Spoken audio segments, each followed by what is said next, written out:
அஸ்ஸலாமு அலைக்கும் வரஹ்மத்துல்லாஹி வபரகாத்துஹு.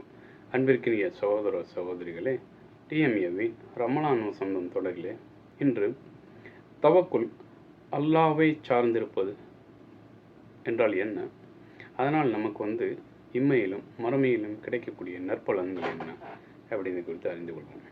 இந்த தவக்குல் என்பது நாம் எந்த ஒரு காரியத்தை செய்தாலும் அதிலே அல்லாஹ்வை முழுமையாக சார்ந்திருப்பது, அந்த காரியத்தினுடைய முடிவை, வெற்றியை அல்லாஹ்விடத்திலே விட்டு விடுவது, அல்லாஹ்விடத்திலே முழு பொறுப்பையும் ஒப்படைத்து விடுவது தான் தவக்குல்.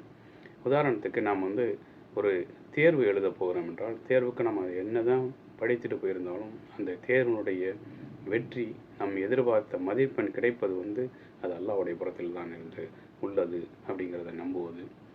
ஒரு வியாபாரத்தை தொடங்கினாலும் நம்ம எவ்வளோ தான் ஒரு திறமையான வியாபாரியாக இருந்தாலும், வாய் திறமை உள்ளவராக இருந்தாலும், செயல்பாடு உள்ளவராக இருந்தாலும், நம்மளுடைய செயல்களுக்கெல்லாம் வெற்றி வேண்டும், நம்முடைய வியாபாரத்திலே லாபம் ஏற்பட வேண்டும் என்றால் அது அல்லாஹ்வால் மட்டும்தான் அதை ஏற்படுத்த முடியும் என்ற ஒரு உறுதியான நம்பிக்கையில் இருப்பது. நம்மளுடைய உடலில் ஏற்படுகின்ற முசீபத்துகள், ஏதேனும் நமக்கு உடல் உபாதைகளோ நோய்களோ ஏற்பட்டுவிட்டால் அந்த நோய்களுக்காக மருந்தை உட்கொண்டாலும் அந்த மருந்தின் மூலமாக அதற்குரிய சிஃபாவை, அதற்குரிய நிவாரணத்தை வழங்குவான் அல்லாஹ் என்று நம்புவது தான் இந்த தவக்குல்.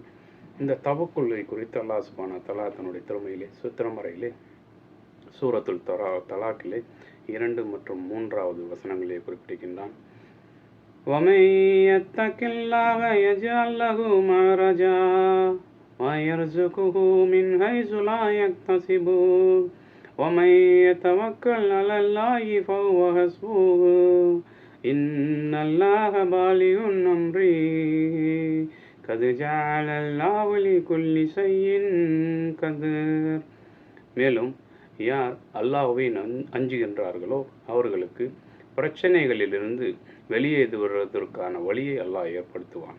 மேலும் அவர்கள் அறியாத புறத்திலிருந்து அவர்களுக்கு வாழ்வாதாரத்தை ஏற்படுத்துவான். யார் அல்லாஹ்வை சார்ந்திருக்கின்றார்களோ அவர்களுக்கு அல்லாஹ் ஒருவனே போதுமானவன். அல்லாஹ் தன்னுடைய காரியங்களை முடித்து இருக்கின்றான். மேலும் அவன் ஒவ்வொரு பொருளுக்கும் ஒரு குறிப்பிட்ட விதியை, தேதியை நிர்ணயித்து வைத்திருக்கின்றான் என்று அல்லாஹ் சுப்ஹானஹு வ தஆலா இந்த திருமறையிலே தவக்குல், அல்லாஹ்வின் மீது தவக்குல் வைப்பவர்களுக்கு அவர்கள் பிரச்சனையிலிருந்து வெளிவதற்கான வழியை ஏற்படுத்துகின்றான். அவர்கள் அறிந்திராத புறத்திலிருந்தெல்லாம் அவர்களுக்கு வாழ்வாதாரத்தை ஏற்படுத்துகின்றான் அப்படிங்கிற ஒரு சுப செய்தியை அல்லாஹ் திருமறையிலே கூறியிருக்கின்றான்.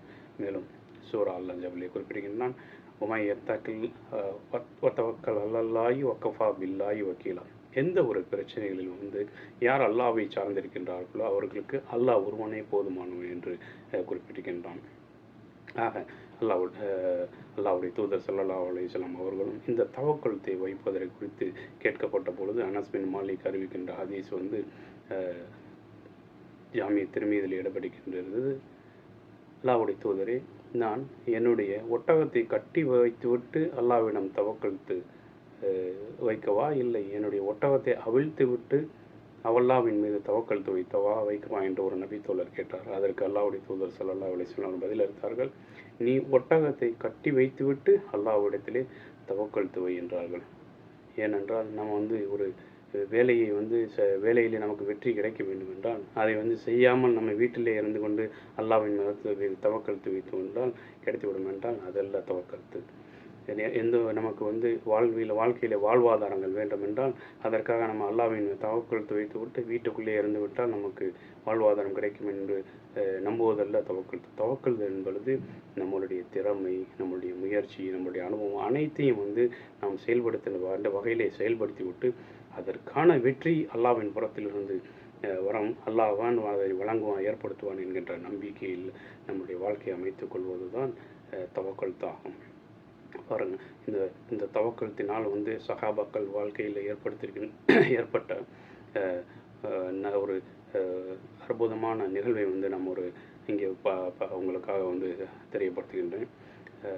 உஹது போரிலே மூமின்களுக்கு ஒரு பின்னடைவு ஏற்பட்டது. அதன் காரணமாக மூமின்கள்லாம் சற்று தயக்கமாகவும் ஒரு நலிவுற்ற நிலையிலும் இருந்தார்கள். இவர்கள் எல்லாம் போருக்கு பிறகு திரும்பி சென்ற இறை மறுப்பாளர்கள் மூமின்கள் எல்லாம் அவர்கள் காயமுற்று விட்டார்கள். அவர்கள் மிகவும் நலிவடைந்த நிலையில் இருக்கின்றார்கள். அவர்களை இதோடு நம்ம அழித்து விட வேண்டும் என்று சொல்லிக்கொண்டு என்ன பண்ணுறார்கள், மக்காவுக்கு சென்றவர்கள் மீண்டும் திரும்பி வருகிறார்கள். இந்த செய்தி பூமிகளுக்கு கிடைக்கிறது. இறை நம்பிக்கையாளர்கள் எல்லாம் அவர்கள் என்னதான் பலவீனமாக இருந்தாலும் அவர்கள் அவர்கள் துயன்று விடவில்லை. அவர்கள் கூறினார்கள், காலு ஹஸ்புன் அல்லாஹு அன்ஹும் வக்கீல், எங்களுக்கு அல்லாஹ் ஒருவனே போதுமானவன் என்று கூறினார்கள். அதன் காரணமாக அல்லாஹ் அவர்களுக்கு வழங்கிய மிகப்பெரிய வெற்றியை நாம் இங்கு பார்த்தோம் என்றால், அந்த எதிரிகள் அவர்கள் போர்க்களத்தை அடையும் பொழுது நம்முடைய மூமினுடைய சகாபாக்கள் எல்லாம் அல்லாஹ்வின் மீது தவக்கல் வைத்து கொண்டு போருக்கு தயாராக இருந்தார்கள். ஆனால் அவர்களுக்கு அல்லாஹ் அந்த எதிரிகள் மனதிலே அல்லாஹ் ஒரு நடுக்கத்தையும் ஒரு பயத்தனையும் இந்த மூமின்களை குறித்த ஒரு அச்சத்தையும் ஏற்படுத்தி விட்டான். அவர்கள் போர்க்களத்தை அடைந்த உடனே மூமின்களுடைய அந்த ஒரு உச்சவேகத்தை பார்த்தவுடன் அவர்கள் பயந்து திரும்பி ஓடிவிட்டார்கள். இந்த போரிலே எந்தவித சேதமும் இல்லாமல் எந்தவித பொருள் இழப்பும் இல்லாமல் அவர்களுக்கு அல்லாஹ் வெற்றியை வழங்கினான் மூமின்களுக்கு. மேலும் அவர்களுக்கு அல்லாஹ் எதிரிகள் கொண்டு வந்த கனிமப் பொருட்களையும் அவர்கள் விட்டு சென்ற ஆயுதங்களையும் கிடைக்க செய்தான். இதுதான் அல்லாஹ் தவக்கல் வைப்பவர்களுக்கு அல்லாஹ் செய்கின்ற மிகப்பெரிய உதவி. அவர்களுக்கு அல்லாஹ் ஏற்படுத்துகின்ற பிரச்சனைகளிலிருந்து வெளியேறுவதற்கான ஏற்படுத்துகின்ற வழியாக நாம் இங்கே இந்த உதாரணத்தை பார்க்கலாம். அன்பிற்கினிய சகோதரர்களே, இந்த தவக்கல் நம்மளுடைய இந்த உலகத்திலே எந்த அளவுக்கு ஒரு நற்பயலனை அளிக்கிறது என்பதை உமர் ஹத்தாப் ரலியல்லாஹு தஆலா அறிவிக்கின்ற ஹதீஸ் இப்னு மாஜாவில் இடம்பெற்றிருக்கின்றது. யார் அல்லாஹ்வின் மீது தவக்கல் வைத்து அவனை சார்ந்திருக்கின்றார்களோ அவர்களுக்கு அல்லாஹ் பறவைகளுக்கு உணவளிப்பது போல உணவளிப்பான் என்றார்கள். பறவைகள் காலையிலே வெறும் வயிற்றோடு இறை தேடி பறந்து செல்கின்றன. மாலை வீடு திரும்பி வரும்பொழுது, கூடு திரும்பி வரும்பொழுது அவைகள் வயிறு நிறைந்து வயிறு புடைத்து வருகின்றன என்று சொல்கிறார்கள். இதுபோல தான் அல்லாஹ் தம்மை சார்ந்திருப்பவர்களுக்கு அல்லாஹ் அறியாத புறத்திலிருந்து அவர்களுக்கு உதவிகள் வாழ்வாதாரத்தை வழங்குவான், அவர்களுடைய தேவைகளை நிறைவு செய்வான். மேலும் மறுமையிலே இதன் குறித்து இந்த தவக்கல்த்திற்குரிய பலனை குறித்து நபிகள் நாயகம் ஸல்லல்லாஹு அலைஹி வஸல்லம் அவர்கள் கூறினார்கள். மறுமையிலே அல்லாஹ் ஒரு கூட்டத்தை 70,000 மக்களை எந்தவித கேள்வி கணப்புமின்றி சோனத்திலே போத்துவான். அவர்களுக்கு எந்த ஒரு சிரமமும் இருக்காது என்று கூறினார்கள். அதற்கு நபி தோழர்கள், யாரை சொல்லலாம், அத்தகையர் யார் என்றார்கள். அவர்கள்தான் அல்லாஹ்வை சார்ந்திருந்தவர்கள், அல்லாஹ்வின் மீது தவக்கல் வைத்து அனைத்து காரியங்களையும் செய்தவர்கள் என்று அல்லாஹ்வுடைய தூதர் ஸல்லல்லாஹு அலைஹி வஸல்லம் அவர்கள் கூறினார்கள் என்ற ஹதீஸ் நமக்கு இப்னு அப்பாஸ் ரலியல்லாஹு தஆலா அன்ஹு இருக்கின்ற ஹதீஸ் புகாரில் இடம்பெறுகின்றது. அன்பிற்குரிய சகோதரர்களே, நாம் எந்த ஒரு விஷயத்திலும் அல்லாஹ்வை சார்ந்திருப்பது, அல்லாஹ்வின் மீது பொறுப்பை சுமத்துவது நமக்கு கல்வியிலே விசாலத்தை ஏற்படுத்துகின்றது. நமக்கு நம்முடைய ஈமானை பலப்படுத்துகிறது, நம்முடைய வாழ்வாதாரத்தை எளிதாக்குகிறது சகோதரர்களே.